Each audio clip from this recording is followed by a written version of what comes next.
करें, ऐसा मैं आपके माध्यम से विनती करना चाहता हूं। प्रश्न ये है कि माननीय मंत्री द्वारा प्रस्तुत सामुदायिक संकल्प को स्वीकृत किया जाए। जो सदस्य इसके पक्ष में हाँ कहें, जो सदस्य विरोध में ना कहें। मेरे विचार में निर्णय हाँ वालों के पक्ष में, हाँ वालों के पक्ष में हुआ। सामुदायिक संकल्प स्वीकृत हुआ। आपको बता दें कि दुनिया में सबसे ज्यादा वक्फ संपत्तियां भारत में हैं, मगर सरकार ने वक्फ बोर्ड के पर कतरने शुरू कर दिए हैं।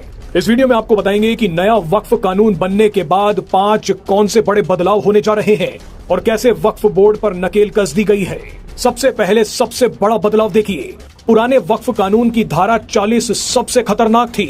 इसके तहत वक्फ बोर्ड किसी भी संपत्ति को, फिर चाहे वो प्राइवेट हो, किसी ट्रस्ट की हो, मठ हो या फिर मंदिर ही क्यों ना हो, वक्फ उसे अपनी संपत्ति घोषित कर सकता था। वक्फ बोर्ड का फैसला अंतिम फैसला माना जाता था। वक्फ बोर्ड के फैसले के खिलाफ किसी कोर्ट में अपील नहीं की जा सकती थी, मगर अब ऐसा नहीं होगा। अब अगर वक्फ बोर्ड किसी संपत्ति पर दावा करता है तो पहले जांच की जाएगी। अगर वक्फ बोर्ड सबूत नहीं दे पाया तो उसका दावा खारिज कर दिया जाएगा। इसके अलावा अगर कोई संपत्ति वक्फ घोषित हुई है तो इसके खिलाफ 90 दिनों के भीतर हाई कोर्ट में अपील करने की इजाजत भी मिल गई है।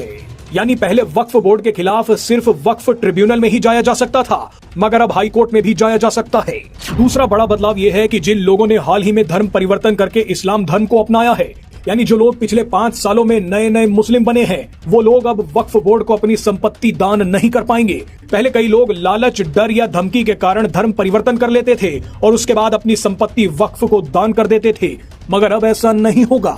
तीसरा बड़ा बदलाव यह है कि अब वक्फ अल औलाद के तहत महिलाओं को भी वक्फ की जमीन में उत्तराधिकारी माना जाएगा। इसका मतलब यह है कि जिस परिवार ने अपनी जमीन वक्फ अल औलाद में दान दे दी है, उस जमीन से होने वाली आमदनी सिर्फ उन परिवारों के पुरुषों को ही नहीं मिलेगी, बल्कि इस आमदनी में अब महिलाओं का भी हिस्सा होगा। नया वक्फ कानून बनने से चौथा बड़ा बदलाव क्या होगा वो देखिए। वक्फ बोर्ड में अब 2 गैर मुस्लिम व्यक्तियों और 2 मुस्लिम महिलाओं को भी जगह दी जाएगी। इसके अलावा वक्फ बोर्ड में नियुक्त किए गए सांसद और पूर्व जजों का भी मुस्लिम होना जरूरी नहीं है। यानी वक्फ बोर्ड को सेक्युलर बनाया जा रहा है। सेक्युलर होने की ठेकेदारी अब सिर्फ हिंदुओं की नहीं है, वक्फ बोर्ड को भी अब सेक्युलर बनना होगा। राज्यों के वक्फ बोर्ड में भी अब 2 मुस्लिम महिलाएं और 2 गैर मुस्लिम सदस्य जरूर रखने होंगे। शिया, सुन्नी और पिछड़े मुसलमानों से भी एक सदस्य को इनमें रखना अनिवार्य होगा। यानी वक्फ बोर्ड में अब बोहरा और आगा खानी समुदाय से भी एक सदस्य होगा। ये 2 समुदाय वो हैं जिनकी जनसंख्या बहुत कम है, जो बाकी मुसलमानों से अलग होते हैं, अलग रहते हैं, क्योंकि ये ना तो 5 वक्त की नमाज पढ़ते हैं और ना ही ये लोग हज यात्रा पर जाते हैं। अब आप 5वां बड़ा बदलाव भी देख लीजिए। अब वक्फ में दी गई हर जमीन का ऑनलाइन पोर्टल पर डाटाबेस होगा। वक्फ बोर्ड अब इन संपत्तियों के बारे में किसी बात को छिपा नहीं पाएगा। किसी जमीन को किस व्यक्ति ने दान में दिया है, वो जमीन उसके पास कहां से आई, वक्फ बोर्ड को उससे कितने पैसों की आमदनी होती है, उस संपत्ति की देख रेख करने वाले मुतवल्ली को कितनी तनख्वाह मिलती है, ये सारी जानकारियां ऑनलाइन पोर्टल पर उपलब्ध करानी होंगी। इससे वक्फ बोर्ड के काम करने के तरीकों में पारदर्शिता आएगी।